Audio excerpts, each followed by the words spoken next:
प्रिय मित्रों, आप सभी का स्वागत है। मेरा नाम ओग्नेव अलेक्सी है। मैं डीजीयू इकोसिस्टम का सीईओ हूँ। आज हमारे पास एक और वेबिनार है। इस वेबिनार का विषय है हमारी कंपनी का कानूनी खंड। हमने साल की शुरुआत में घोषणा की थी कि 2025 का साल हमारी समूह कंपनियों के कानूनी संरचना का साल होगा। फंड, तकनीकी प्रयोगशाला। जो कुछ भी हमने इन 5 वर्षों की फलदायी मेहनत में बनाया है, उसे एक स्पष्ट कानूनी संरचना की आवश्यकता है और वास्तव में इसमें हम अगले स्तर पर जाने की संभावना देखते हैं, क्योंकि आधुनिक दुनिया में वेंचर क्षेत्र में, क्रिप्टोकरेंसी क्षेत्र में कानूनी महत्व बढ़ता जा रहा है। अगर पहले हम कहते थे कि क्रिप्टोकरेंसी, ब्लॉकचेन, ये सब एक अनजानी ग्रे जोन है, तो अब ऐसा नहीं है। पिछले साल से हम देख रहे हैं कि अगर उदाहरण के लिए कोई कंपनी कहीं अमेरिका में स्थित है, उसके पास अधिक अवसर हैं। अगर कंपनी सही ढंग से संरचित है, उसके पास अधिक अवसर हैं और यह सब एक यूनिकॉर्न बनने की संभावना को बढ़ाता है। आवश्यक निवेश की मात्रा को आकर्षित करने की संभावना को बढ़ाता है, विशेष रूप से सही लोगों से। यानी बहुत सारे पहलू हैं और हमारे लिए पिछले साल यह स्पष्ट हो गया था कि अगले साल हम कई मापदंडों के साथ गहन कानूनी कार्य को समर्पित करेंगे। इन मापदंडों में आपके लिए क्या है?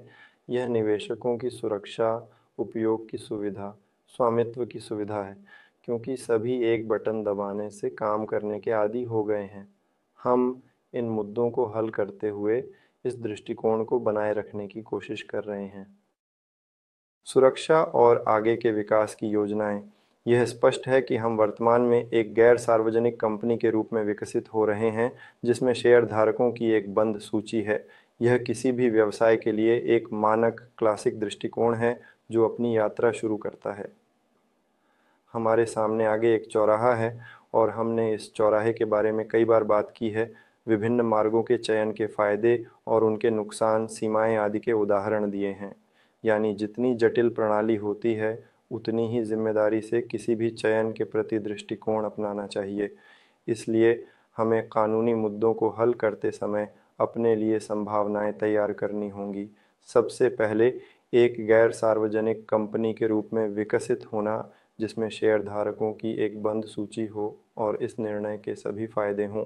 दूसरे, हमें एक सार्वजनिक कंपनी के रूप में विकसित होने की संभावना तैयार करनी होगी, जिसमें आईपीओ के लिए जाना, किसी सार्वजनिक बाजार में जाना, शेयरधारकों की एक खुली सूची हो ताकि हम पर बाजार की अस्थिरता का प्रभाव पड़े।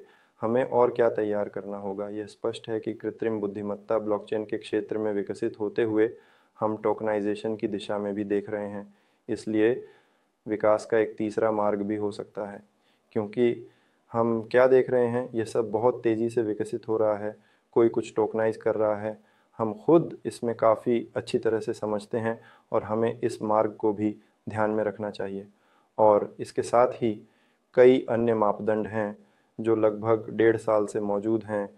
नियमित कानूनी योजनाएं, कॉल्स आदि होते रहते हैं, जहां हम न्याय क्षेत्रों का अध्ययन करते हैं। और पिछले साल हमने 5 न्याय क्षेत्रों का एक सेट प्रदर्शित किया था, जिनकी ओर हम झुकाव रखते हैं, जिनमें हम अपने फ़ायदे, नुकसान आदि देखते हैं। अब हमारे पास निर्णय लेने का चरण है।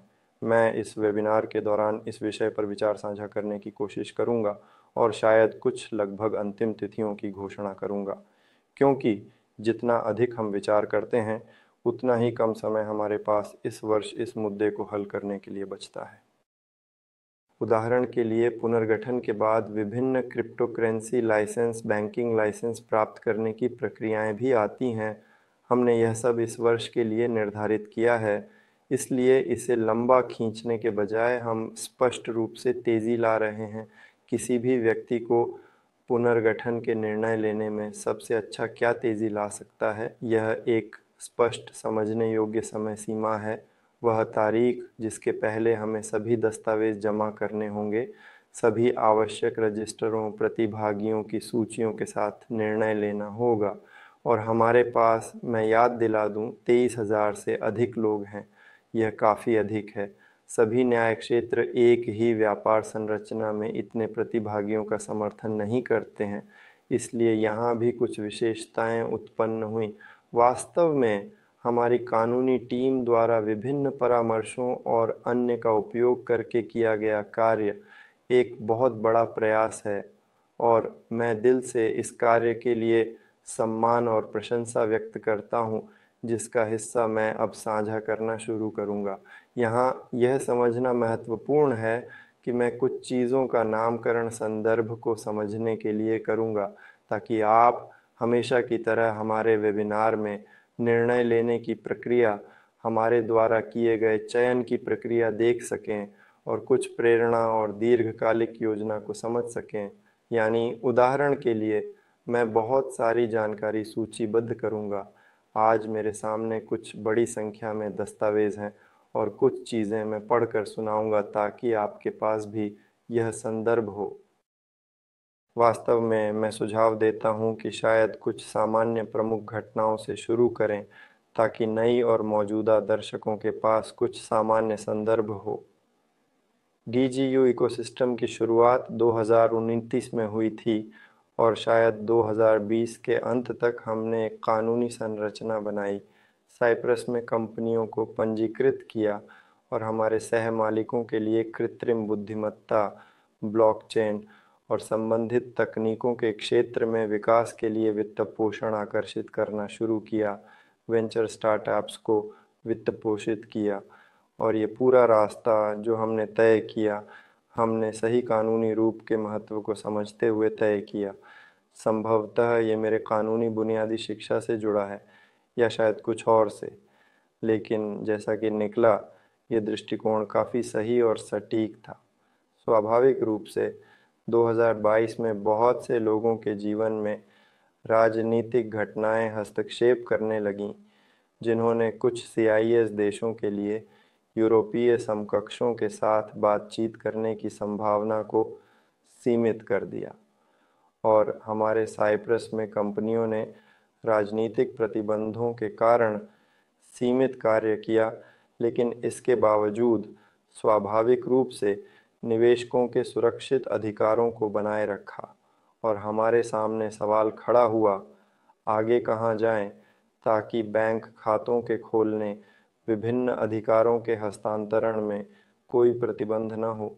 और क्या होगा अगर हम उन्हें हस्तांतरित करते हैं और फिर हम उन्हें वापस कैसे उपयोग करेंगे?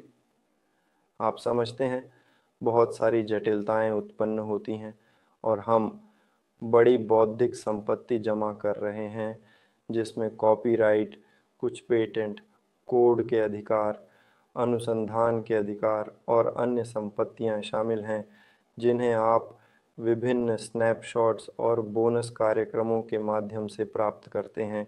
यह सब राजनीतिक विशेषताओं के साथ अगर हम साइप्रस में रहते तो सवाल के घेरे में होता, है ना? हालांकि कहें तो 2019 और 2020 में यह एक बहुत ही शांत, सम्मानजनक बंदरगाह की तरह लग रहा था, जिसमें व्यवसाय खोलना और चलाना सही था। भगवान का शुक्र है, आधुनिक तकनीकें दुनिया को बदल रही हैं, इसे बेहतर बना रही हैं और इसे उन सभी चीज़ों की उपलब्धता की ओर ले जा रही हैं जो शायद उपलब्ध होनी चाहिए। ब्लॉकचेन सब कुछ पारदर्शी बनाता है, कृत्रिम बुद्धिमत्ता सब कुछ तेज और प्रभावी बनाती है और कुल मिलाकर हमारा काम वास्तविक दुनिया और उसकी आवश्यकताओं, कानूनों और तदनुसार उस डिजिटल दुनिया के बीच संतुलन खोजना है, जिसे हम आपके साथ मिलकर बना रहे हैं। तो न्यायिक क्षेत्र का चयन एक बहुत ही महत्वपूर्ण प्रमुख प्रश्न था। यह उस न्यायिक क्षेत्र में विकसित होने की असमर्थता से उत्पन्न हुआ जिसमें हमने 2020 या 2021 में पंजीकरण किया था। तब हमारे पास विभिन्न विशिष्ट नंबर, ISIN आदि का जारी होना और प्राप्त होना हुआ। यह नया संदर्भ नई दर्शकों के लिए बनाया गया है और वर्तमान दर्शकों के लिए याद दिलाता हूँ। आगे हमें यह समझ में आया कि हमें विकसित होना है, न्यायिक क्षेत्र को बदलना है ताकि आगे की जटिलताओं से बचा जा सके।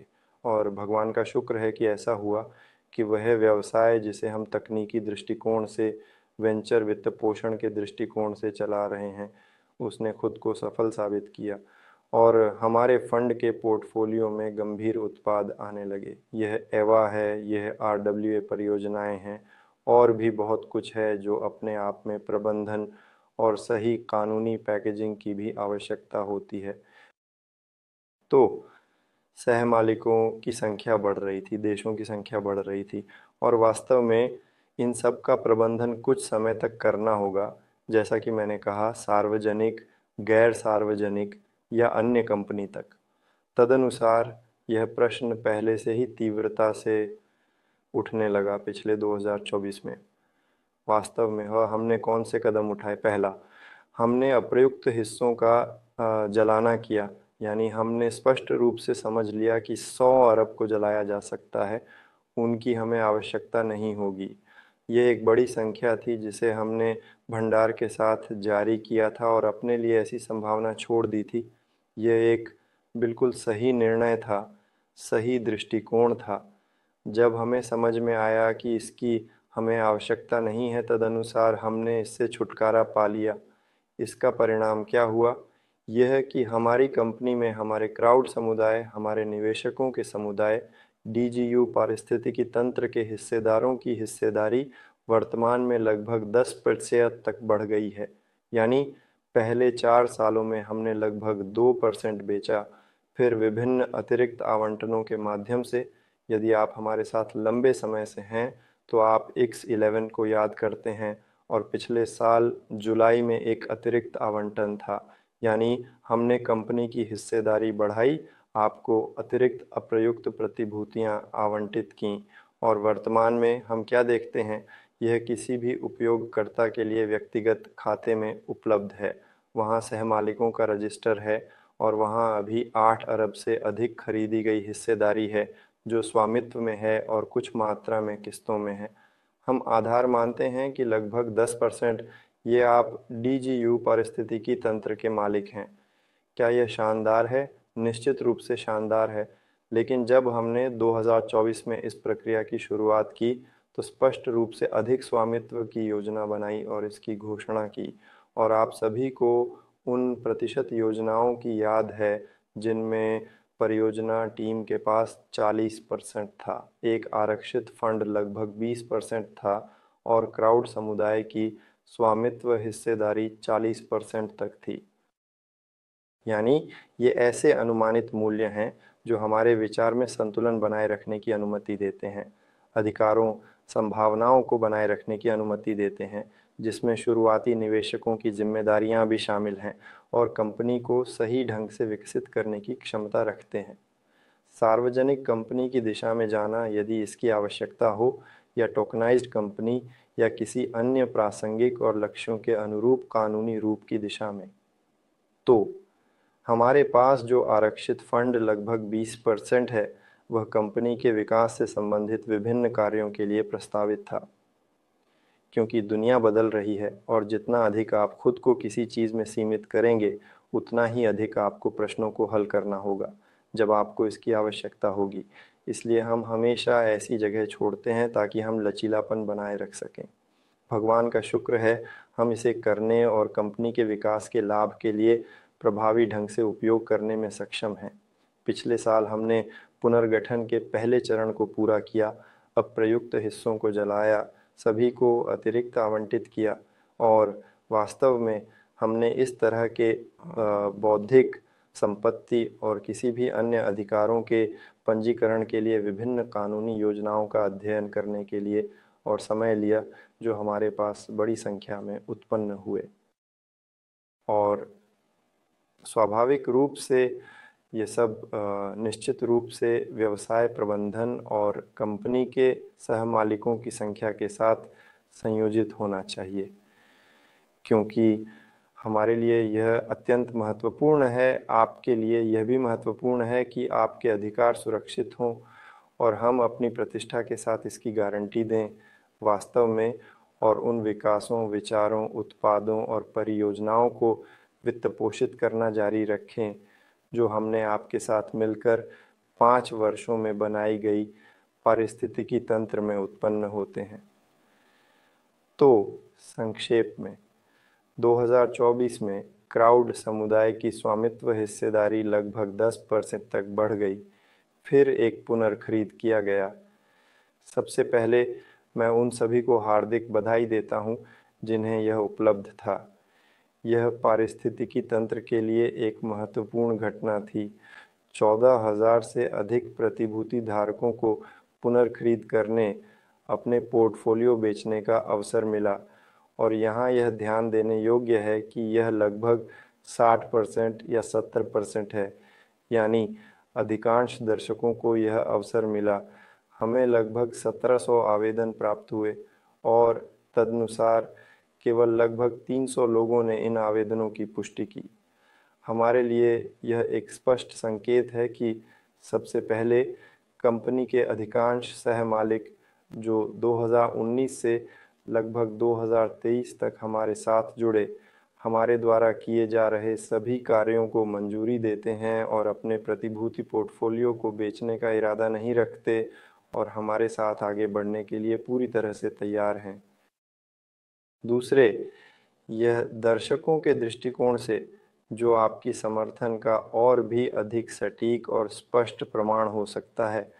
मैं यह पूरे दिल से और कंपनी, टीम और सभी संबंधित लोगों की ओर से कह रहा हूँ।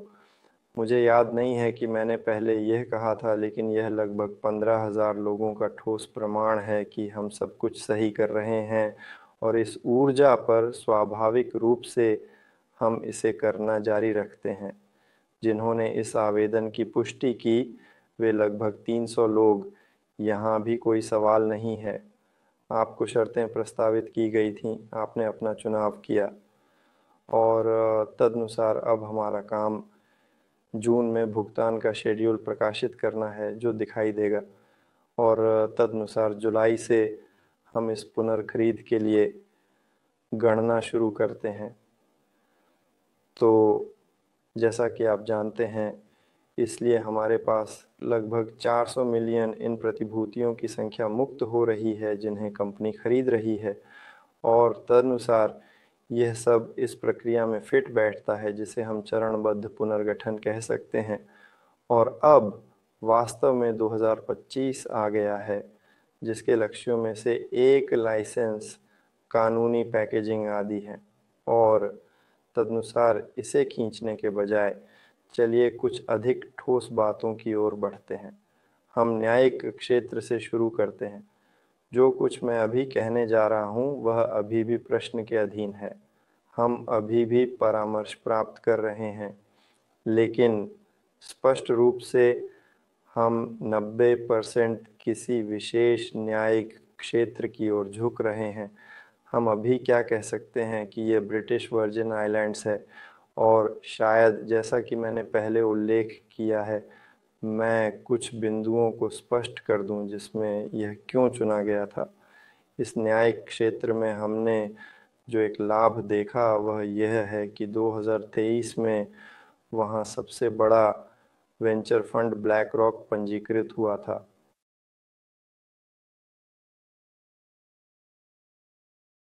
हमने इसके बारे में कई बार बताया है, इसका उल्लेख किया है। इसे देखते हैं, इसका अनुसरण करते हैं, क्योंकि यह फंड कहाँ निवेश करता है, क्या समर्थन करता है, हर कोई इससे कुछ ध्यान, निवेश आदि प्राप्त करना चाहता है। यानी यह बहुत हद तक एक गारंटी है या सफलता की उच्च संभावना है अगर आपके स्टार्टअप को इस फंड से कुछ निवेश मिला है या यह उसकी किसी हिस्से का हिस्सा बन गया है आदि। जाहिर है हम इस पर नज़र रख रहे हैं और 2023 में इसने इस न्यायिक क्षेत्र में BVI में तथाकथित black rock USD institutional digital liquidity fund limited पंजीकृत किया। इस प्रकार इस न्यायिक क्षेत्र की ओर महत्वपूर्ण ध्यान आकर्षित किया और इसे वास्तव में ऐसा सम्मानजनक बना दिया। यानी अगर ऐसा मुख्य फंड ने किया तो इसके बाद कई छोटे फंडों ने भी वहाँ अपनी शाखाएं खोलीं। इस वातावरण की उपलब्धता, अच्छे शर्तें और अपने व्यवसाय को उस तरह से विकसित करने की संभावना को देखते हुए जैसा व्यवसाय को चाहिए, न्यूनतम प्रतिबंधों के साथ जो नियामक की ओर से आते हैं, यहाँ हम वास्तव में वेंचर व्यवसाय के बारे में बात कर रहे हैं जिसका हिस्सा हम आपके साथ हैं। तो स्वाभाविक रूप से इस तरह के ध्यान आकर्षण के बाद वहाँ आवश्यकताएं बढ़ गईं। यानी अगर आपके न्यायिक क्षेत्र में बहुत बड़ा फंड है तो आपको उसके अनुरूप होना चाहिए, और इसलिए कंपनियों के लिए आवश्यकताएं बढ़ गईं और इस प्रकार इस न्यायिक क्षेत्र की प्रतिष्ठा बढ़ गई। तो हम बीवीआई की ओर झुक रहे हैं, और विशेष रूप से इसलिए कि वहाँ बड़े फंड हैं। यह एक प्रकार का गुणवत्ता का संकेत है उस कंपनी के लिए जो वहीं है जहाँ बाकी हैं, न कि कहीं और। अभी उदाहरण देना मुश्किल है, मुझे डर है कि मैं किसी न्यायिक क्षेत्र का अपमान कर दूं, लेकिन कुछ अन्य कम सम्मानजनक न्यायिक क्षेत्रों में, और हम यहाँ हैं, हम इस व्यवसाय को चला रहे हैं, यहाँ हमारी अन्य समान कंपनियां पंजीकृत हैं, यह एक गुणवत्ता का संकेत है। तो और तदनुसार यह हमें निम्नलिखित में मदद करता है। हमने इस न्यायिक क्षेत्र को इस दृष्टिकोण से भी देखा कि क्या हम वहाँ इस तरह से विकसित हो सकते हैं कि हमें बाद में कम बाधाएं, कम कठिनाइयाँ हों, ताकि हम वहाँ अपनी कंपनी या हमारे पास आने वाली किसी संरचना को उदाहरण के लिए आईपीओ पर ले जा सकें। इस दृष्टिकोण से सब कुछ उपयुक्त है। अच्छा, और अगर हम उदाहरण के लिए अपनी कंपनी या किसी संरचना को जो हमारे अंदर होगी टोकनाइज करना चाहें, क्या हम वहाँ ये व्यवसाय चला सकते हैं? रियल वर्ल्ड एसेट्स दिशा पर ध्यान केंद्रित कर सकते हैं, वहाँ भी यह किया जा सकता है। क्या हम इस तरह की गैर सार्वजनिक स्थिति को बनाए रख सकते हैं और बंद कंपनी के रूप में बंद शेयरधारकों की सूची के साथ और इन विशेषताओं के साथ विकसित हो सकते हैं? हाँ, बिल्कुल। और क्या हम अपने सह मालिकों को कुछ अधिकार दे सकते हैं? और सामान्य रूप से क्या प्रतिभागियों की इतनी बड़ी सूची हो सकती है? हाँ, हो सकती है। हमारा न्यायिक क्षेत्र इसकी अनुमति देता है, और वास्तव में बीवीआई में जो सार्वभौमिकता का सिद्धांत है उसने हमें बहुत आकर्षित किया। साथ ही हम ऐसे सम्मानजनक पड़ोसियों को देखते हैं जो इस न्यायिक क्षेत्र को भी चुनते हैं और हमारे साथ स्पष्ट रूप से एक अलग लीग में, एक अलग स्तर पर, लेकिन वेंचर व्यवसाय में खेलते हैं। इसलिए हम अभी क्या देख रहे हैं, ये एक महत्वपूर्ण प्रश्न है। हम वहाँ पहुँचने की कोशिश कर रहे हैं और दस्तावेज़ों की तैयारी शुरू कर रहे हैं। जैसा कि मैंने वेबिनार की शुरुआत में कहा था, यह 90% संभावना है। इसलिए इस वेबिनार का उद्देश्य वास्तव में आपको इस दिशा में हमारे आंदोलन को दिखाना है, और आप इस आंदोलन में कैसे भाग लेते हैं, यह आप पर कैसे प्रभाव डालता है, और वास्तव में यह निर्णय लेने की प्रक्रिया किस प्रकार बनती है, न्यायिक क्षेत्र के चयन के बारे में, हिस्सेदारी के वितरण के अनुपात के बारे में, और यह सब हमारी रणनीति में कैसे फिट बैठता है, यह हमारी क्राउड फंडिंग मॉडल में कैसे फिट बैठता है, यह वेंचर फंड मॉडल में कैसे फिट बैठता है, और इसी तरह संभवतः कुछ शब्दावली जो सुनाई देती है हमेशा स्पष्ट नहीं होती। इसलिए रुकें, बीवीआई के बारे में, ब्लैक रॉक के बारे में, उन कुछ अस्पष्ट चीज़ों के बारे में अध्ययन करें जो मैं कह रहा हूँ। तो चलिए आगे बढ़ते हैं। अगला महत्वपूर्ण बिंदु जिसे शायद इस बैठक में उजागर करना चाहिए ताकि कंपनी के सामने खड़ी इस समस्या के समाधान को जारी रखा जा सके, वे वही अनुपात हैं जिन्हें हमने वास्तव में लागू करने की योजना बनाई थी। यानी ये अनुपात हैं जो आपको कंपनी के सहमालिकों के रूप में उसके स्वामित्व में एक ठोस वृद्धि के साथ सुनिश्चित करते हैं, क्योंकि अभी यह 10% है और ये वही है जिसे हमने क्राउड इन्वेस्टिंग, क्राउड फंडिंग के चरण में लागू करने की योजना बनाई थी जब पिछले साल हमने प्रतिभूतियों की बिक्री पूरी की थी। यह वह हिस्सा है जो टीम का है, जो चुने गए मार्ग के प्रति प्रतिबद्धता को सुनिश्चित करता है। यानी हम आपके साथ अपनी मिशन को एक व्यावसायिक रूप से सफल उद्यम के निर्माण के माध्यम से कुछ विशेष मूल्यों, कुछ विशेष जीवन के लक्ष्यों, कुछ विशेष कार्यों के साथ आगे बढ़ा रहे हैं। इस दुनिया में एक ऐसा व्यावसायिक तत्व लाना, एक यूनिकॉर्न कंपनी बनना, और शायद इससे भी अधिक, और वास्तव में कृत्रिम बुद्धिमत्ता और मनुष्य के बीच एक नई संचार प्रणाली को लागू करना, और किसी तरह से आधुनिक तकनीकों की मदद से पूरी दुनिया के जीवन की गुणवत्ता में सुधार और सफलता में अपना योगदान देना, जो किसी भी देश में किसी भी व्यक्ति के लाभ के लिए काम करती है। यह वह मूल्य मिशन है जिसे हम लगभग 6 वर्षों से प्रसारित कर रहे हैं और जो हमें विभिन्न देशों के लोगों के लिए समझने योग्य बनाता है, और वास्तव में हम इसे लागू करना जारी रखते हैं। लेकिन इसके लिए एक निश्चित नियंत्रण पैकेज होना आवश्यक है। यह एक मानक विषय है जो मुझे लगता है कि आप में से प्रत्येक के लिए समझने योग्य है, यानी वे अनुपात जिन्हें हम अभी बनाए रखने की योजना बना रहे हैं।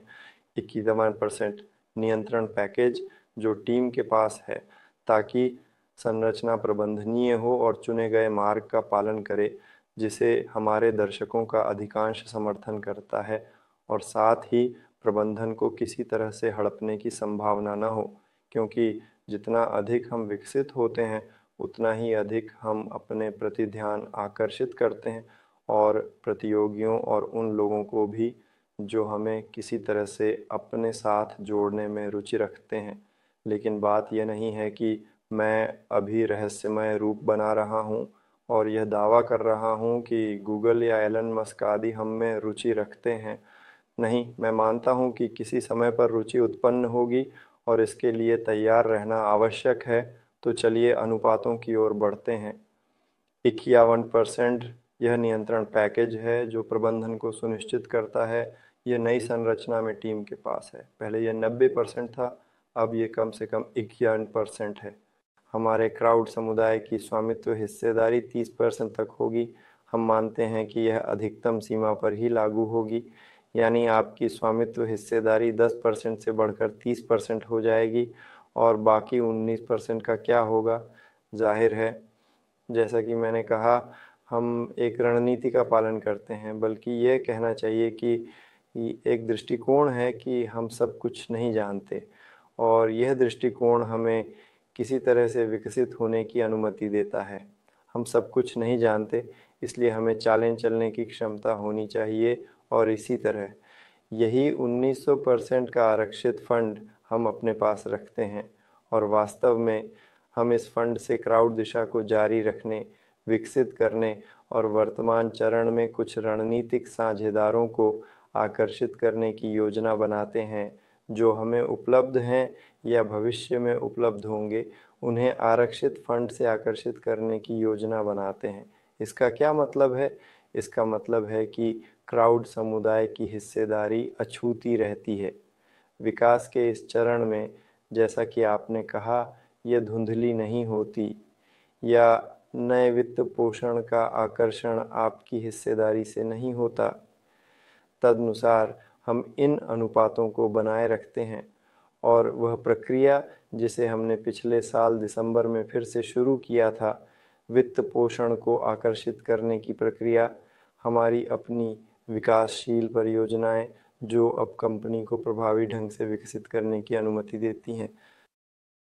जल्द ही आप उत्पाद DGU अल्फा के विकास की कुछ दिलचस्प जानकारियों के बारे में जानेंगे, जो हमारे लिए उपलब्ध मुक्त बाजार की न्यूरल नेटवर्क्स के साथ हमारी कुछ आंतरिक विकासों का एक संयोजन है, जो अंततः एक व्यक्तिगत सहायक, मददगार, कहीं कहीं मनोवैज्ञानिक साथी के रूप में एक ऐसी इकाई में इकट्ठा होते हैं जिसका उपयोग उन प्लेटफार्मों पर आसानी से किया जा सकता है जहां आप रहने के आदी हैं।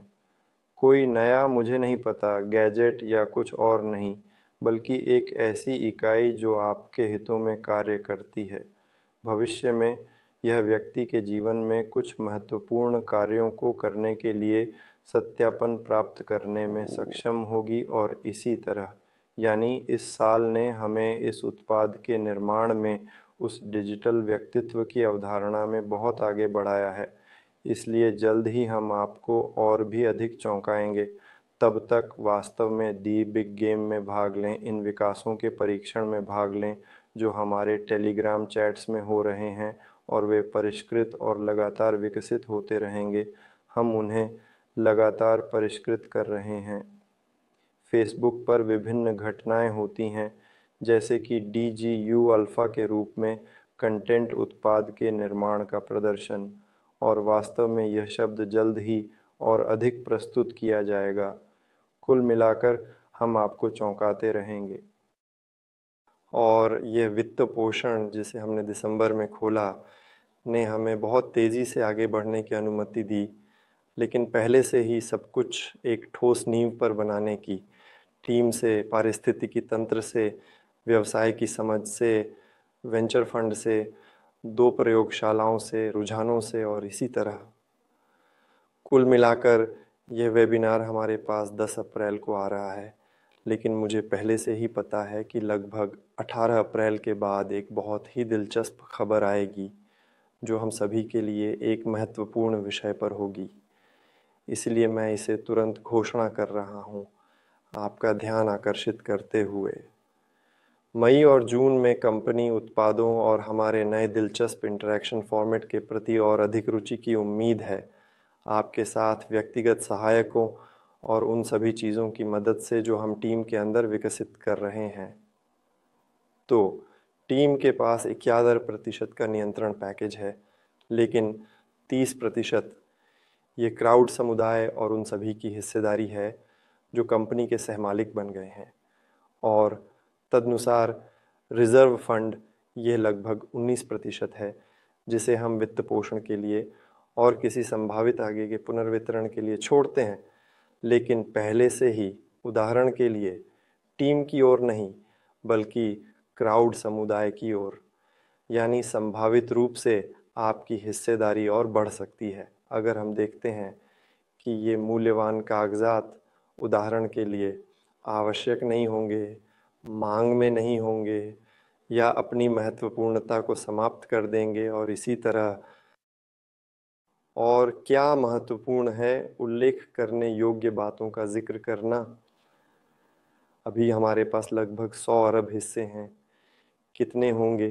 क्या यह संख्या काफ़ी घटेगी या ज़्यादा नहीं घटेगी या इसी सीमा में रहेगी? ये सब अभी चर्चा के चरण में है। हम वास्तव में और स्वाभाविक रूप से सभी संभावित परिणामों के विकल्पों की गणना कर रहे हैं और मूल्य निर्धारण नीति तथा कंपनी के मूल्यांकन की प्रक्रिया का मॉडल बना रहे हैं। यह सब हमें आने वाले कुछ महीनों में ही पूरा करना है। इसलिए अभी इस वेबिनार जैसे सत्र पर ध्यान दें कि इस प्रश्न पर अब तक कोई सटीक स्थिति नहीं बनी हुई है, लेकिन यह निश्चित रूप से हिस्सों की संख्या बढ़ाने वाली स्थिति भी नहीं बन रही है। इसके अलावा मुझे लगता हूँ मेरे भाषण को सुनते समय ध्यान देने वाले श्रोताओं ने शायद कई बार सुना होगा कि हम वित्त पोषण जारी रखते हुए क्राउड समुदाय की हिस्सेदारी अछूती रखी जाती रही और कहने का मतलब यही होता रहा, अनिश्चितता दूर होती रहती थी। बिक्री पुनरारंभ। अगर आप वेंचर क्षेत्र से परिचित ना हो तो आपने इसे अलग अलग तरीके से लिया होगा। मुझे बहुत सारी प्रतिक्रियाएं मिली थीं जो बताती थीं कि हम आपके हित साधन हेतु काम करते दिखते थे। आपकी भूमिका एवं हिस्सेदारी कम करने जैसी बातें सामने आईं। ऐसी प्रतिक्रियाएं काफ़ी मात्रा में रहीं। मैं इसे गंभीरतापूर्वक देखता हूँ। चैट्स आदि माध्यमों द्वारा भी। इसी कारण हमने बिक्री पुनरारंभ को पुनर्खरीद संघ जोड़ा ताकि उन सभी को मौका दिया जा सके जिन्हें किसी चीज़ संबंधी असंतुष्टि हो, वास्तव में कंपनी छोड़ सकें।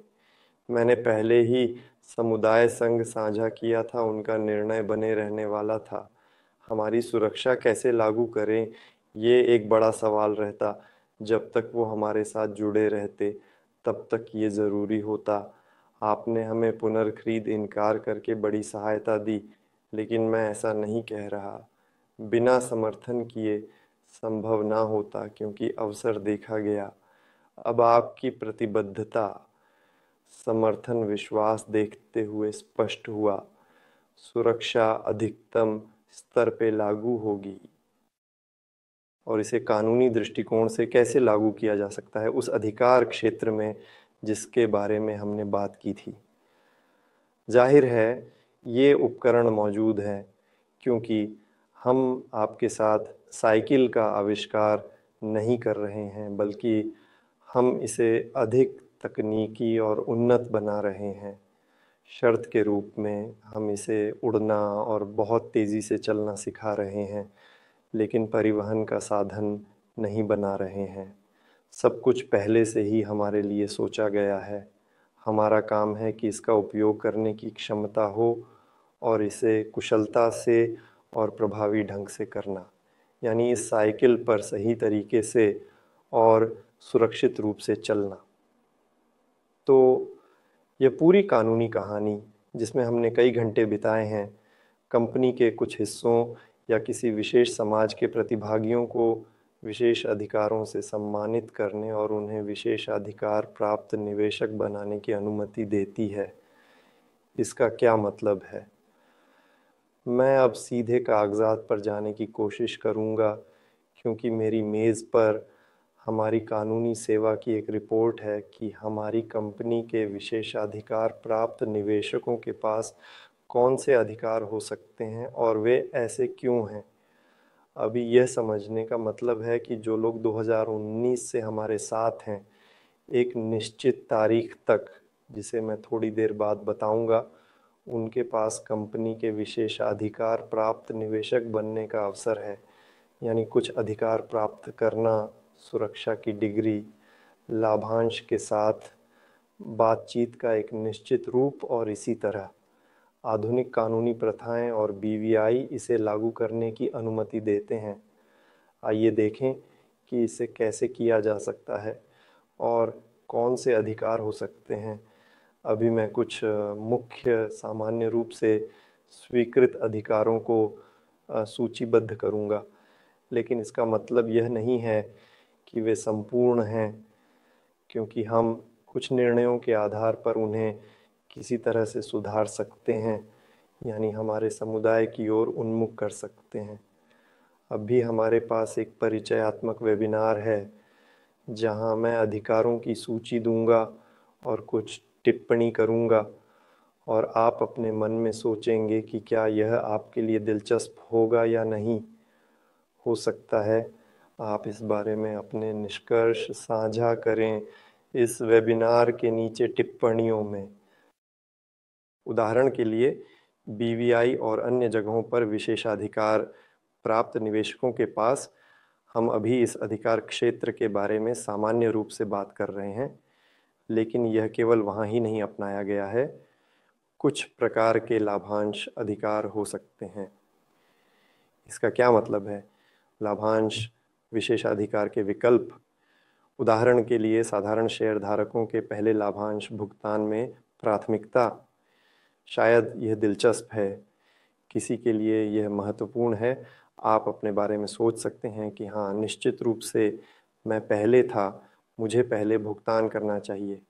और इससे असहमत होना मुश्किल है, क्योंकि बिक्री का पुनरारंभ वित्त पोषण के अगले चरण के रूप में देखा जा सकता है, और आपने पहले ही अपना चरण पार कर लिया है। हमने आपके साथ मिलकर गंभीर बौद्धिक क्षमता, कंपनी की संपत्तियां एवं टोकन का बड़ा महत्व है, और इन टोकनों की क्षमता निश्चित रूप से प्रकट होगी, और जल्द ही आप हमारे साथ खबरों के साथ खुश होंगे। कुल मिलाकर कुछ बौद्धिक क्षमता संचित हो गई है, जो पहले से ही काम कर रही है, लाभ ला रही है। क्या आप इस क्षमता को किसी के साथ खुलकर साझा करना चाहेंगे? मुझे लगता है हर कोई नहीं चाहेगा। इसीलिए ऐसे लाभांश अधिकार हैं जो प्राथमिकता सुनिश्चित करते हैं। अगला शब्द है संचयी लाभांश। यह तब होता है जब लाभांश का भुगतान नहीं किया जाता है, वे संचित होते हैं। यानी उदाहरण के लिए 2024 में हमने कंपनी के समर्पित प्रबंधकों के रूप में निर्णय लिया कि जो कुछ भी हम कमाएंगे उसे कंपनी के विकास में लगाएंगे। क्या यह सही निर्णय था? हाँ, 100% सही था, क्योंकि हम इतनी प्रारंभिक अवस्था में हैं जहां लाभांश के बारे में सोचना बेहतर नहीं है। चलिए सब कुछ विकास की ओर लगाते हैं। ये मेरी स्थिति है, लेकिन हर कोई इसे साझा नहीं कर सकता, हर कोई संदर्भ में नहीं है। किसी को जिम्मेदारी लेनी पड़ती है। मैं अभी अपने बारे में बात कर रहा हूँ। इस साल भी सवाल हैं, और लाभांश कब होंगे इस पर और विचार करना होगा। क्या कंपनी में ऐसे उत्पाद हैं जो लाभ कमा रहे हैं? निश्चित रूप से। पोर्टफोलियो बढ़ रहा है, जितना अधिक समय बीतता है उतने अधिक उत्पाद बनते हैं, उतने ही निवेश लाभ के करीब आते हैं जो फंड ने अपने अस्तित्व के दौरान किए थे।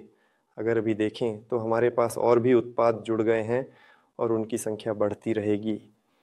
कुल मिलाकर ये शानदार है। तो फिर लाभांश का क्या? हमारे लिए पहले से ही सोचा गया है और एक ऐसा शब्द है जिसे संचयी लाभांश कहा जाता है। ये तब होता है जब कोई वर्ष छूट जाता है, उदाहरण के लिए 2024 वर्ष, लेकिन ये लाभांश अगले वर्ष के लिए स्थानांतरित कर दिए जाते हैं, यानी वे संरक्षित रहते हैं। तब 2024 के लिए उन्हें प्राप्त किया जा सकता है, 2025 और 2026 के लिए भी किया जा सकता है, अगर हम निर्णय लेते हैं कि छोड़ दें। उदाहरण के लिए कुछ समय और अच्छा काम करें और 2027 में 3 वर्षों के लिए लाभांश का भुगतान करें। हम इस अवसर का उपयोग कर सकते हैं और विशेषाधिकार प्राप्त निवेशकों को प्राथमिकता से लाभांश का भुगतान कर सकते हैं। इसके अलावा कंपनी के केपीआई, कुछ लक्ष्यों की प्राप्ति आदि से भी विभिन्न संबंध हो सकते हैं। यानी लाभांश के बारे में यह एक महत्वपूर्ण प्रासंगिक विषय है जो चैट्स में है। यह एक उदाहरण है कि हम इसे कैसे लागू कर सकते हैं। इसके अलावा और भी परिसमापन प्राथमिकताएं हैं। यह सुरक्षा की दिशा में है। ऐसा होता है कि कंपनी में सब कुछ ठीक नहीं होता। हम अब भी अपने बारे में नहीं बल्कि सामान्य रूप से बात कर रहे हैं। हम सभी को नोकिया, कोडक, याहू कंपनियों के दिवालियापन की कहानियां याद हैं। ये ऐसी साम्राज्य शानदार कंपनियां, बाजार की नेता, अपने खंड में नेता, बड़ी लाभ वाली थीं, लेकिन उन्होंने गलत दिशा में कदम उठाया और अब वे नहीं हैं। इससे कैसे बचा जा सकता है? यहाँ विभिन्न परिसमापन प्राथमिकताएं हैं। जब बौद्धिक अधिकारों और संचित संपत्तियों के वितरण में प्राथमिकता विशेषाधिकार प्राप्त लोगों को दी जाती है और बाकी सभी को बाद में मिलता है, क्या यह उन लोगों के लिए न्याय संगत है जिन्होंने पुनर्खरीद से इनकार कर दिया, जो 2019 से कंपनी का समर्थन कर रहे हैं, अच्छे टिप्पणियां लिखते हैं, हमारे बारे में बताते हैं, उत्पादों को साझा करते हैं? निश्चित रूप से यह न्याय संगत है, चाहे हम इसे चाहें या ना चाहें। अगले प्रकार के अधिकार, उदाहरण के लिए ये रूपांतरण के अधिकार हैं। ये तब होता है जब विशेषाधिकार प्राप्त अधिकारों को एक विशेष अनुरोध पर सामान्य में रूपांतरित किया जा सकता है या इसके विपरीत। क्या ये अधिकार आवश्यक हैं? अभी कहना मुश्किल है। शायद आपके पास इसके लिए स्पष्ट अनुरोध नहीं है। ये कब आवश्यक हो सकता है? शायद आईपीओ के लिए तैयारी के समय। हम वहाँ विशेषाधिकार प्राप्त नहीं बल्कि सामान्य जारी करना चाहेंगे। आप उन्हें रूपांतरित करना चाहेंगे। ऐसी संभावनाएं उत्पन्न हो सकती हैं। पुनर्खरीद के अधिकार हैं। हमने इस अधिकार को पहले ही लागू कर दिया है, लेकिन इसे उदाहरण के लिए इस क्षेत्र में किसी तरह से स्थिर किया जा सकता है।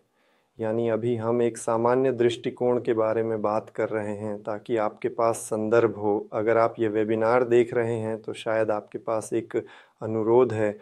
अगर मैं आपको इसके बारे में नहीं बताऊं तो शायद ही आप इसे इंटरनेट पर खोजने, अध्ययन करने आदि के लिए जाएंगे।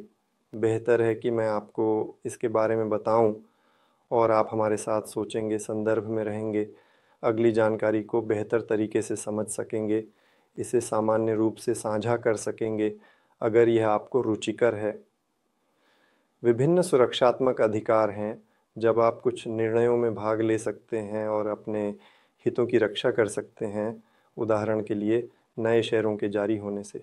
मुझे पता है कि ऐसे क्षण होते हैं जब विभिन्न विभाजन या अतिरिक्त इशू किए जाते हैं, लेकिन कम से कम आप कुछ मात्रा में वोटों के साथ मतदान कर सकते हैं और इसे रोक सकते हैं या कुछ और कर सकते हैं।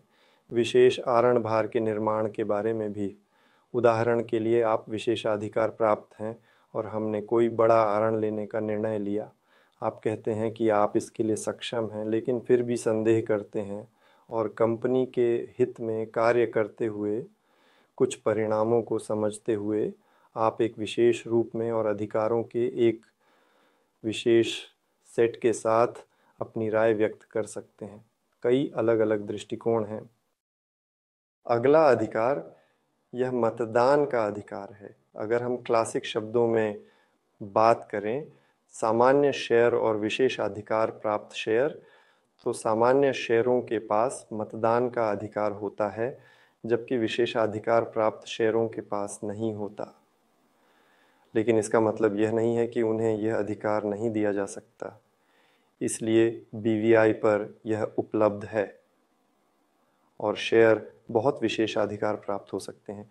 इसके अलावा यह कुछ विशेष मुद्दे हैं जिन पर आप मतदान करना चाहते हैं।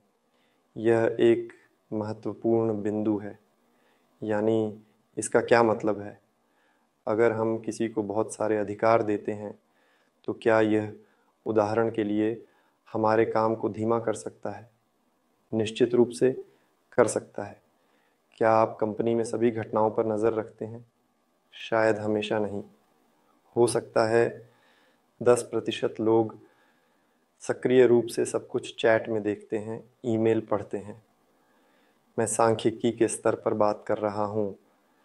हम इन क्षणों का अध्ययन करते हैं और अगर हमें कोई निर्णय सामूहिक रूप से लेना होगा तो हम आपसे ये वोट कितने महीनों में इकट्ठा करेंगे।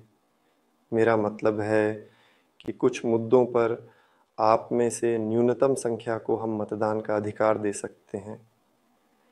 क्या यह सही है? शायद सामूहिकता के सिद्धांत, सामान्य निर्णय लेने के सिद्धांत के दृष्टिकोण से यह सही है, लेकिन अगर ये गति के नुकसान में न हो, क्योंकि आधुनिक दुनिया में अगर आप धीमे हैं तो ये कहा जा सकता है कि आप अस्तित्व में नहीं हैं। इसलिए हम इस विषय पर भी विचार करेंगे, क्योंकि कुछ मुद्दे संवेदनशील हो सकते हैं। मैं वास्तव में समझ का निर्माण कर रहा हूँ। यहाँ एक और अधिकार है जो बाद के निवेश द्वारों में भागीदारी का है। इसका क्या मतलब है? यह विशेषाधिकार प्राप्त शेयरधारकों का प्राथमिक अधिकार है कि वे नए शेयर और उत्पाद खरीद सकें। यानी पहले हम उन्हें प्रस्ताव देते हैं जिनके पास विशेषाधिकार हैं, और फिर अगर वे सभी मना कर देते हैं या किसी समय सीमा के भीतर नहीं कर पाते तो हम इसे बाकी सभी को प्रस्तावित करते हैं। यह काफ़ी दिलचस्प हो सकता है। हम पहले से ही इस सिद्धांत का पालन करते हैं। जो कुछ भी व्यक्तिगत खाते में है, आप पहले सबसे अच्छे शर्तों पर प्राप्त करते हैं। इसके अलावा विभिन्न सूचना अधिकार भी होते हैं। जब हिस्सेदारी को ठीक से निर्धारित किया जाता है, एक निश्चित प्रकार की जानकारी प्रदान की जाती है आदि। यह समझना महत्वपूर्ण है कि मैंने विशेषाधिकार प्राप्त निवेशक के अधिकारों की एक विशिष्ट सूची दी है और यह स्पष्ट है कि यह सामान्य निवेशक के अधिकारों से भिन्न है। कम से कम लाभांश अधिकारों, सुरक्षा संवैधानिक अधिकारों, नए उत्पादों या नए शेयरों तक प्राथमिकता प्राप्त करने के अधिकारों के मामले में जो कंपनी के भीतर उत्पन्न होते हैं। क्या यह हो सकता है? निश्चित रूप से हो सकता है। क्या यह होगा? हम अभी तक निश्चित नहीं हैं, नहीं जानते, और हम भविष्य को कैसे जान सकते हैं?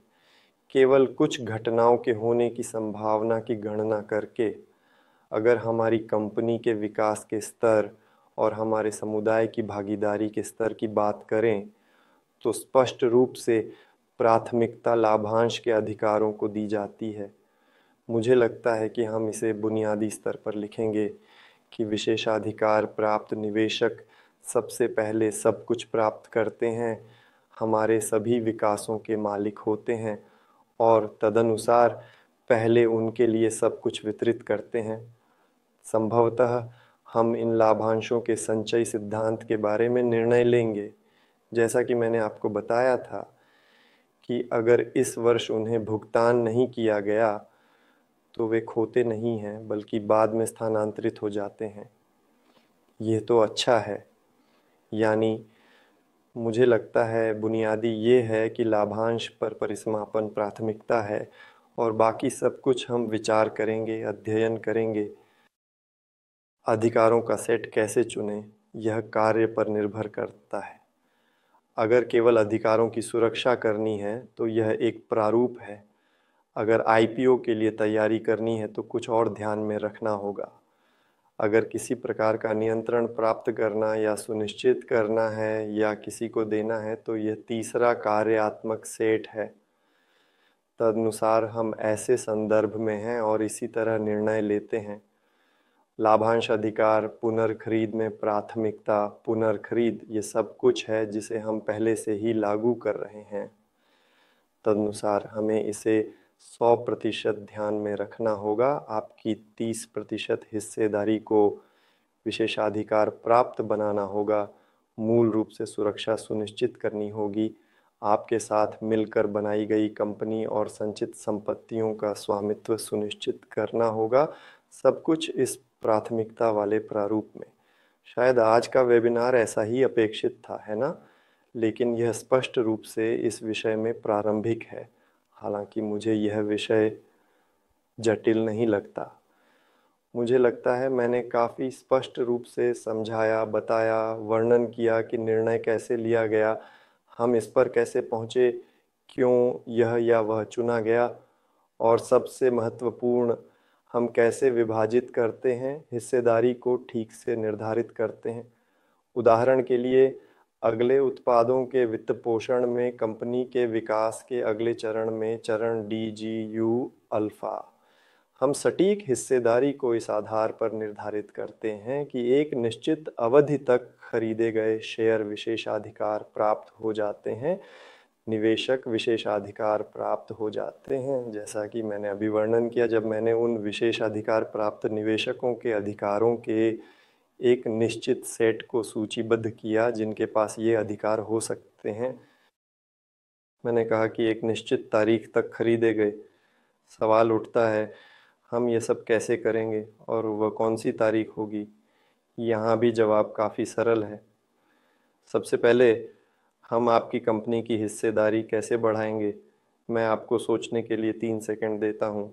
जो लोग कम से कम पिछले साल से हमारे साथ हैं, वे जानते हैं कि हम ये कैसे करते हैं। तो 1, 2, 3, हम इसे मानक तरीके से करते हैं, अतिरिक्त हिस्सेदारी आवंटन के माध्यम से। हमारे पास X11 था, एक समाप्ति अवधि थी, जब हमारे पास मुख्य स्नैपशॉट थे, यानी यहाँ आपके लिए परिचित, समझने योग्य सिद्धांत लागू होता है। तदनुसार 1 जुलाई तक कई स्नैपशॉट होंगे।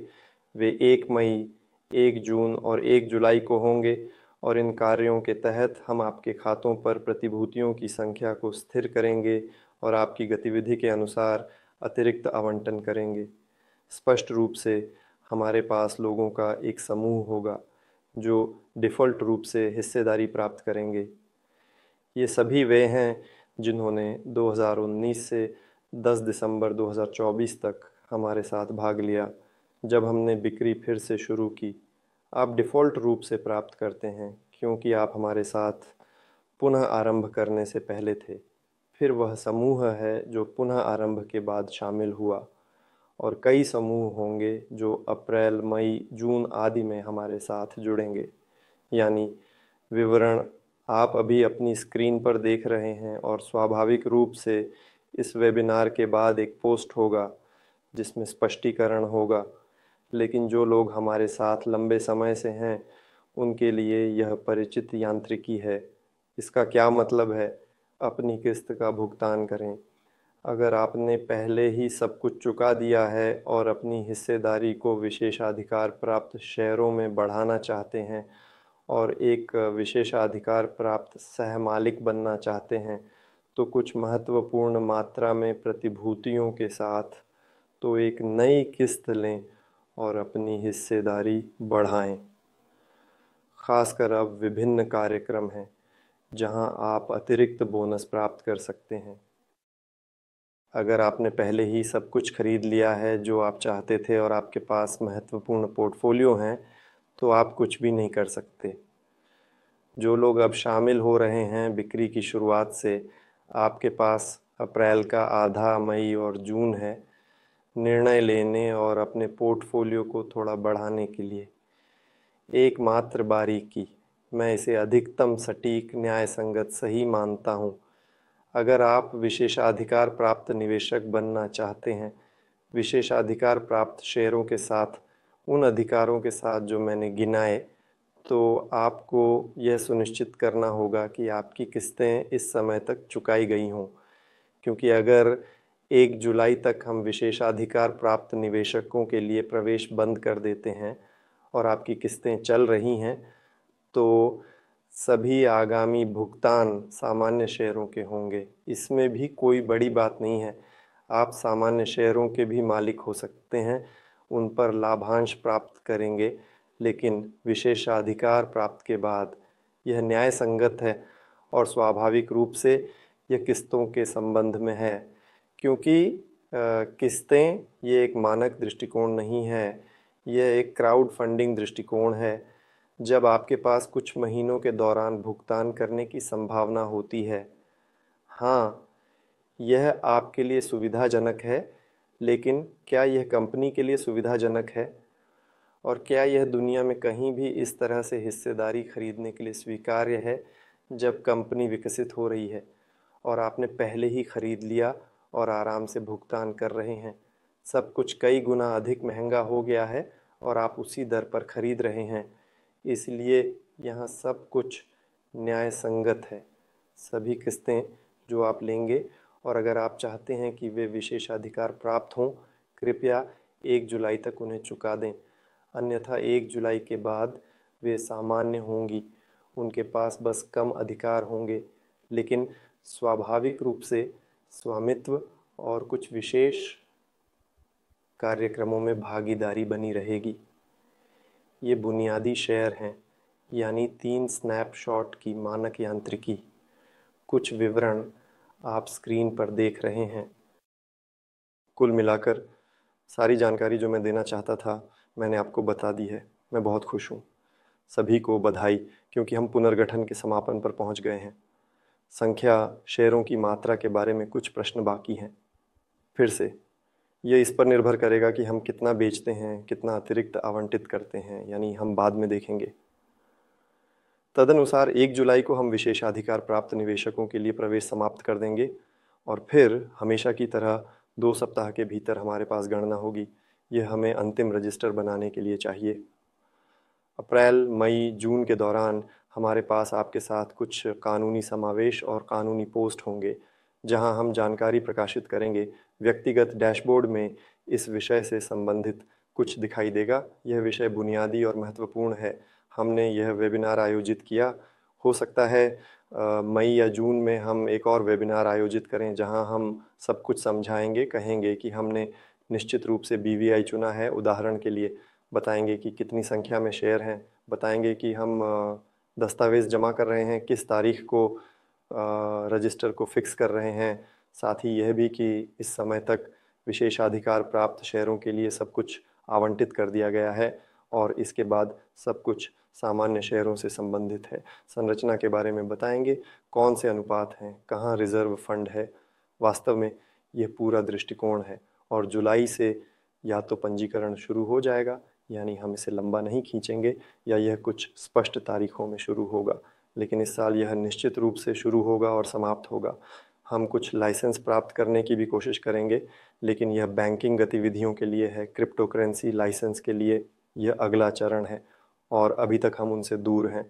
हम उस रास्ते पर चल रहे हैं जो हमने तय किया है, अध्ययन कर रहे हैं, परामर्श प्राप्त कर रहे हैं, देख रहे हैं।